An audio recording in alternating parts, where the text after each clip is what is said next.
HCF 306 657 बराबर कितना दिया गया है 9, यानी कि 306 और 657 का HCF महत्तम समापवर्तक कितना है 9 है। एलसीएम 306 657 हमें याद करना है, एलसीएम हमें 306 और 657 का निकालना है। संख्याएं दो हमें दे रखी है, एक का HCF भी दे रखा है, दोनों संख्याओं का क्या दे रखा है HCF भी दे रखा है, एलसीएम हमें निकालना है ना। पिछले सवालों में हम दो संख्याएं दी जाती थी जिनका एलसीएम निकालते थे, HCF निकालते थे। दो संख्याएं भी दी है, HCF भी दिया है, केवल एलसीएम निकालना है। हम जानते हैं कि दो संख्याओं का गुणनफल बराबर एलसीएम इंटू HCF। दो संख्याओं का गुणनफल 306 गुणित 657, दो संख्या हो गई, और एलसीएम हमें याद करना है। HCF कितना दिया गया 9 दिया गया है, 9 को बटे में लेकर जाते हैं, 9 से हम काटते हैं 9 5 45, 9 6 54, 9 7 63, 9 7 63 और 9 3 27, 9 7 63, 63 में कितने बच गए 2, वो इधर चले गए, 9 3 27, कितने हो गए 306 गुणित 73। मैंने एलसीएम को इधर लिख लिया है, मैं इस वाले पूरे मैटर को इधर लिखता हूँ 306 गुणित 73 है ना। ये कैसे हुआ देखिए क्या हुआ, दो संख्याओं में गुणनफल हमने लिखा, एलसीएम का मान कुछ नहीं है, HCF का 9 है, 9 इधर गुणे में था, इधर आएगा तो बटे में, और बटे में लाकर हमने भाग लगा दिया। अब गुणा करते हैं तो एलसीएम जब आप इन दोनों संख्याओं को गुणा करेंगे तो कितना आने वाला है आपको 22 33 8, 22 33 8 है ना, 22,338। ये हो गया आपका क्या LCM. Very simple question, most IMP exam में आता है ना, एग्जाम में आता है ये क्वेश्चन, ये 2 या 3 नंबर में आएगा। आते हैं अगले प्रश्न पर, शुरुआत करते हैं 5वें प्रश्न की। दे रखा है इसमें, जांच कीजिए कि क्या किसी प्राप्त संख्या n के लिए, सॉरी प्राप्त नहीं, यहाँ पर प्राकृत हो गया है, प्राप्त गलत लिखा हुआ है, प्राकृत संख्या, किसी प्राकृत यानी कि नेचुरल नंबर संख्या n के लिए संख्या 6 की पावर n अंक 0 पर समाप्त होगा। देखिए 6 की पावर n, जो n लिखा हुआ है ये n क्या है, ये n है प्राकृत संख्या, और प्राकृत संख्या यानी कि नेचुरल नंबर। नेचुरल नंबर क्या होते हैं, जो 1 से स्टार्ट होते हैं और कहां तक जाते हैं अनंत तक, यानी कि अपरिभाषित तक जाते हैं। नेचुरल संख्या n प्राकृत संख्या कहलाती है। उसने क्या दे रखा है 6 की पावर n कहां पर समाप्त होगा, 6 की पावर n अंक 0 पर समाप्त होगा, ऐसा ये पूछ रहा है। क्या 6 की पावर n अंक 0 पर समाप्त होगा, तो हम रखकर देख लेते हैं 6 की पावर। अब देखो n क्या है, n तो प्राकृत संख्या है, प्राकृत संख्या में n में क्या क्या छुपा हुआ है 1 2 3 4 5 6, तो मैं एक काम करता हूँ 1 रख के देखता हूँ, 2 रख के देखता हूँ, 3 रख के देखता हूँ, इससे थोड़ा सा क्लियर होगा। 6 की पावर होने यानी कि 6 का पारा एक बार ही 6 का गुना एक बार ही, यानी कि 6 सिंगल ही है।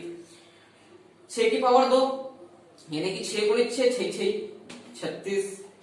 6 की पावर 3 यानी कि 6 कितनी बार है, 3 बार 6 गुणित 6 गुणित 6, तो 6 6 36 और 36 6 की 216। आप लोग देख पा रहे हैं कि क्या आ रहा है यहाँ पर, एक बार 36, एक बार 6, एक बार 36, एक बार 216।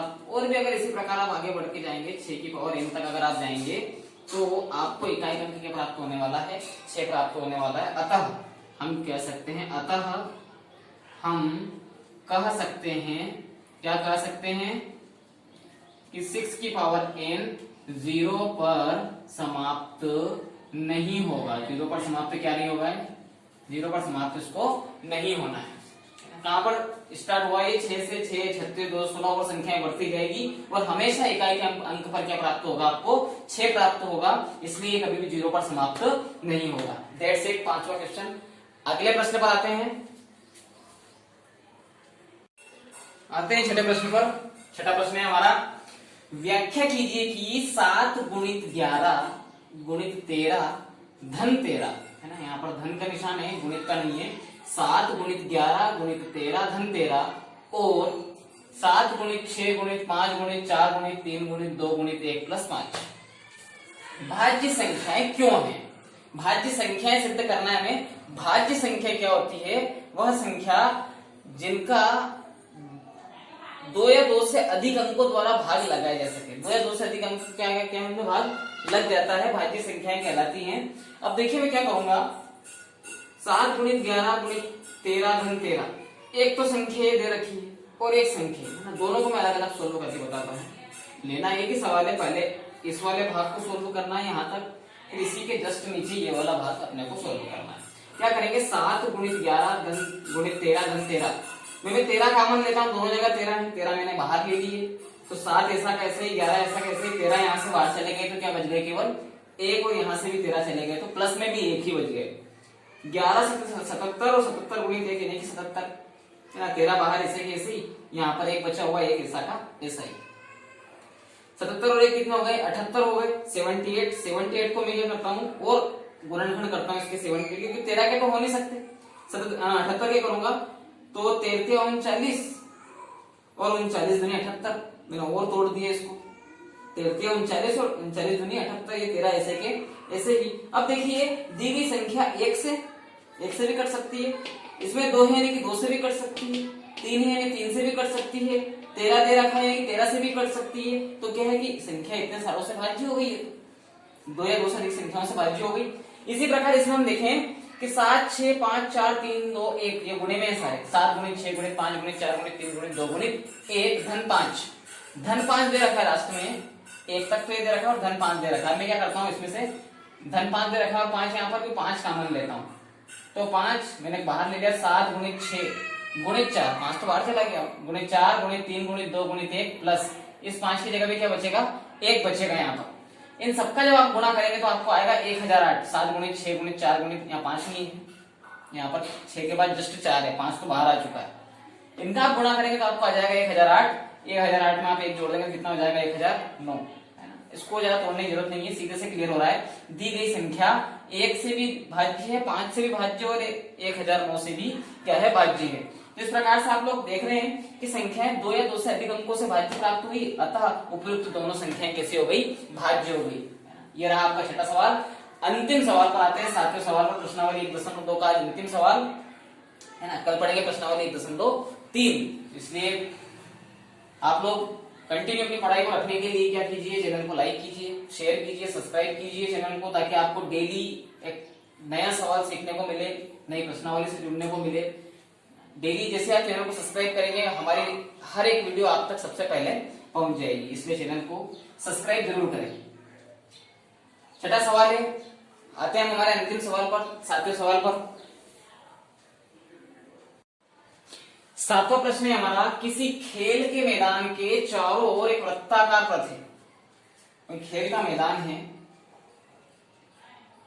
गोलाकार ही है, इसके चारों ओर भी एक वृत्ताकार पथ है ना, ये रास्ता है। इसके चक्कर सोनिया 18 मिनट में लगाती है। इस पथ के चक्कर जो सोनिया है, एक चक्कर लगाने में उसको कितना मिनट लगता है, सोनिया को 18 मिनट लगता है। सोनिया को लगे 18 मिनट, ठीक है। और साथ ही रवि, ये को कोई बालक है रवि को कितने लगे, 12 मिनट रवि को लगे। सोनिया को कितने मिनट लगे, 18 मिनट, और रवि को कितने लगे, 12 मिनट लगे। कितने समय बाद दोनों एक स्थान पर मिलेंगे। देखिए ना, सिंपल सी बात है। सोनिया एक चक्कर काटने में कितना मिनट लगा उसको, 18, दूसरा चक्कर काटने में 18 दूनी 36। अब रवि की बात करते हैं।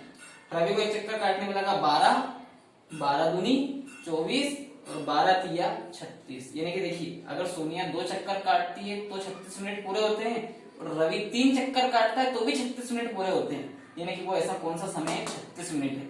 ये तो हमारा बेसिकली हुआ, लेकिन इसको निकालने के लिए क्या करेंगे, 18 और 12 का क्या निकालेंगे, एलसीएम निकालेंगे। 18 के सबसे पहले मैंने गुणनखंड किए, 2 गुणित 3 गुणित 3, 3 3 9 और 9 दूनी 18। 12 का देखते हैं, 2 दूनी 4, 4 तिया 12, 2 गुणित 2 गुणित 3। अब क्या करेंगे, एलसीएम निकालने के लिए। देखिए ये 2 इन दोनों में मिल रहा है और ये 3 भी मिल रहा है, 3 भी मिल रहा है इनमें और 2 भी मिल रहा है ना, बीच वाले नहीं मिले। तो क्या करेंगे, सीधे सीधे से जो 2 मिले हैं हमें उसको एक बार लिखा, जो 3 मिले हमें उसको एक बार लिखा, जो छूट गए हैं उसको भी लिख लेते हैं। क्या छूटा है, ये 3 छूटा है और ये 2 छूटा है। जो जोड़े जिसके बन जाते हैं उसको एक बार ही लिखना होता है केवल, और जो जिसके जोड़े नहीं बनते हैं उसको फिर ऐसा का वैसा उतार लेते हैं।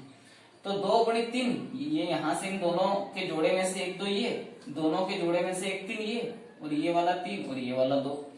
तो 3 दूनी 6, 6 तिया 18 और 18 दूनी 36, अर्थात 36 मिनट बाद प्रारंभिक स्थान पर दोनों मिलेंगे। ओके, आज हमारी प्रश्नावली 1.2 यहाँ पर समाप्त होती है। अब मिलते हैं कल प्रश्नावली 1.3 के साथ।